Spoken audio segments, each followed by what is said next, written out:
के बोक्सीहरू पिपलको रुखमुनि मध्यरातमा नाच्छन्?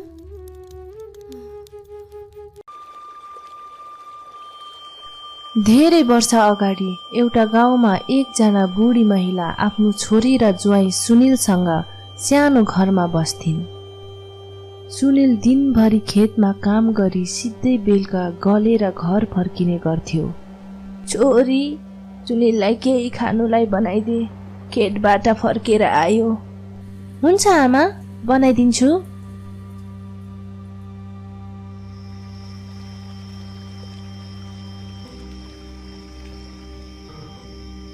एकपल्ट निकै रात परेकोले गर्दा गाउँमा तिलक नामको एकजना मान्छे बास बस्नु गाउँको घरतिर सोध्दै त्यही बुढी महिलाको घर आइपुग्यो। ढोका ढकढकाउँदै सोध्यो, घरमा को हुनुहुन्छ होला?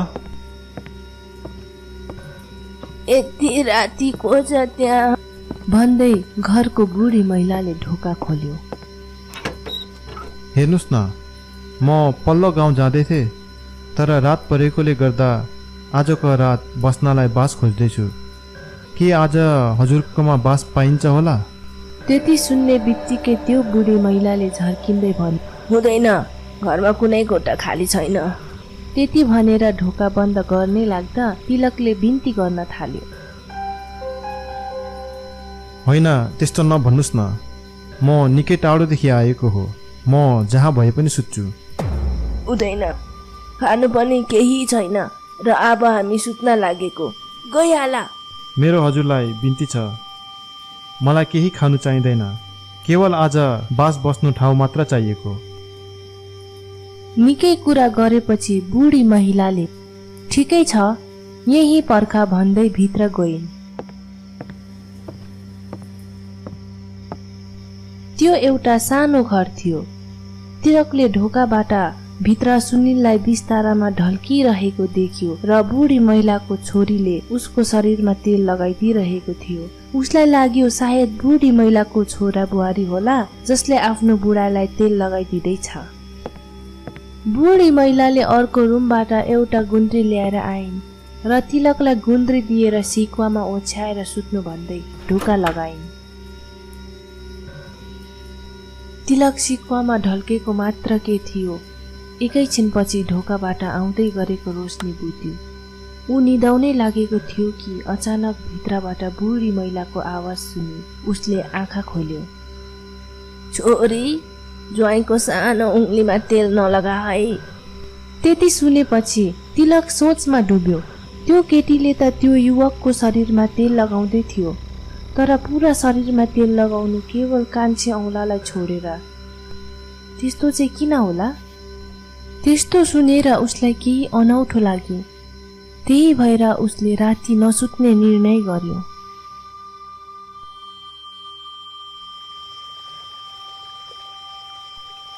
करिब मध्यरात भइसकेको थियो। ढोकाबाट मधुरो रोशनी आउन थाल्यो। तिलकको आँखा त्यही रोशनीतिर गयो। ऊ उठेर त्यही ढोकाको दुलोबाट भित्र चियाउन थाल्यो। उसले भित्र लालटिनहरू जलेको देख्यो र बिस्तारामा त्यो युवक एक्लै सुतेको थियो। तिलकले सोच्दै नै थियो कि किन यति राति यो घरमा लालटिन जलाएको होला, कि अचानक आमा छोरी अर्को रुमबाट एउटा हतियारसँग युवकतिर बढिरहेको देख्यो। उनीहरूले बिस्तारामा निदाएको युवकको खुट्टाको सानो औँलामा सानो चिरा पार्यो। त्यसपछि बुढी महिलाले मन्त्र पढ्न थाल्यो। हेर्दा हेर्दै त्यही चिरा परेको औँलाबाट मुटु र कलेजु निस्कियो। तिलक डराएर हेर्दै थियो। मुटु र कलेजो निकालेर त्यहाँबाट सानो टुक्रा काटेर त्यसलाई लुकाइदियो र बाँकीको सबै छोरीलाई पकाएर ल्याउनु भनेर दियो। छोरी पनि रमाउँदै पकाउन थालिन्। पाकेपछि दुवैजनाले मिलेर खुसी हुँदै खाइन्। त्यो सबै देखेर तिलकले थाहा पायो कि आमा छोरी बोक्सी रहेछ भनेर। त्यसपछि दुवैजनाले आआफ्नो लुगा निकाल्नु थाल्यो। पुरै कपडा निकाली नाङ्गै भएर एउटा लालटिन लिएर ढोकातिर आउन थाल्यो। लुकेर हेर्नेवाला तिलक डराउँदै चाँडो चाँडो गएर सिक्वा भएको गुन्द्रीमा ढल्केर सुत्नेको नाटक गर्न थाल्यो, जस्तो कि उसले केही देखेको थिएन। उसले दहिलो खोलेको सुन्यो। उसले लालटिनको मन्द रोशनी आँखानेरी महसुस गर्यो।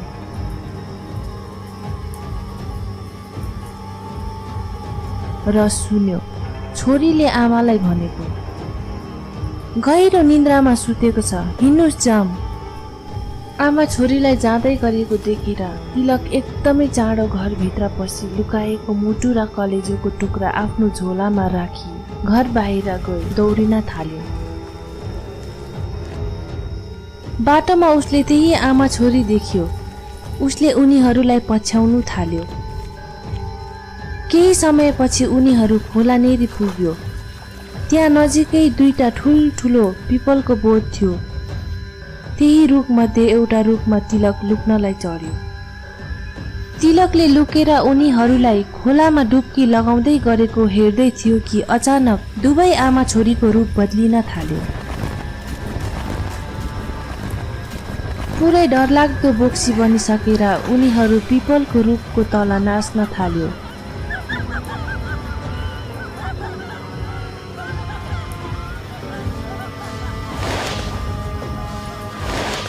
उनीहरूलाई नाचेको देखेर तिलक डराएको थियो, किनकि अगर उनीहरूले उसलाई लुकेको देख्यो भने उनीहरूले उसलाई जिउँदो छोड्ने थिएन। नाचिसकेपछि दुईटै बोक्सीहरूले एउटा एउटा पिपलको रुख जमिनबाट निकाल्न थाल्यो।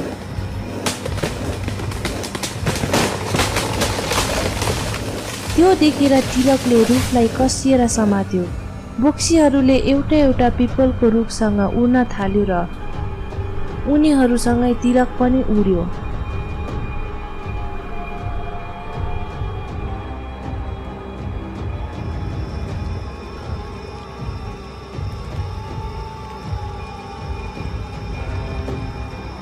निकै लामो यात्रापछि उनीहरू सबै काशी पुगेर जमिनमा झरे र बोक्सीहरू नुहाउनु गङ्गामा गए। त्यही बेला तिलक पनि रुखबाट झरेर खोला नेरीको एउटा ढुङ्गा टिपी फेरि रुखमा चढी उनीहरूलाई हेर्न थाल्यो।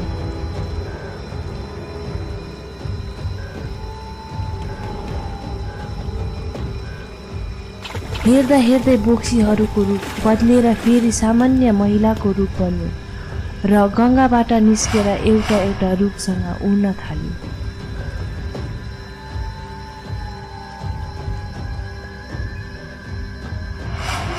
अझै एउटा लामो यात्रापछि सबैजना पहिलाकै गाउँको खोलानेरी आइपुग्यो।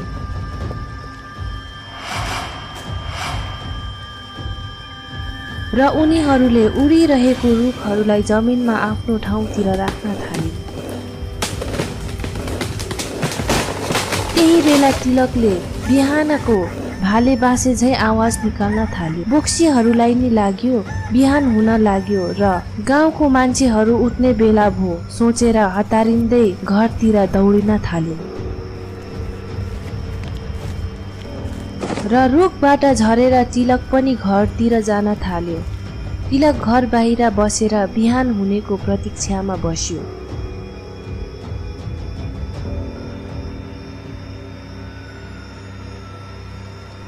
बिहान बोक्सीहरूले घरमा लुकाएको मुटु र कलेजो नभेटेपछि रुन लागिन्। मेरो बुढा! यति भन्दै त्यो छोरी बोक्सी रुन थालिन्। त्यो सुनेर बुढी बोक्सी पनि रुन थाले। गाउँलेहरू घर बाहिर जम्मा हुन थाले। मेरो बुढा मर्यो! त्यो बोक्सीले त्यति भन्दै रुन थाले। त्यतिमै गाउँलेहरू पुगेर सोध्न थाले कि यो सब कसरी भयो। थाहा छैन, राति त ज्वाइँ सन्चै थियो, तर बिहान ज्वाइँ मरेको थियो।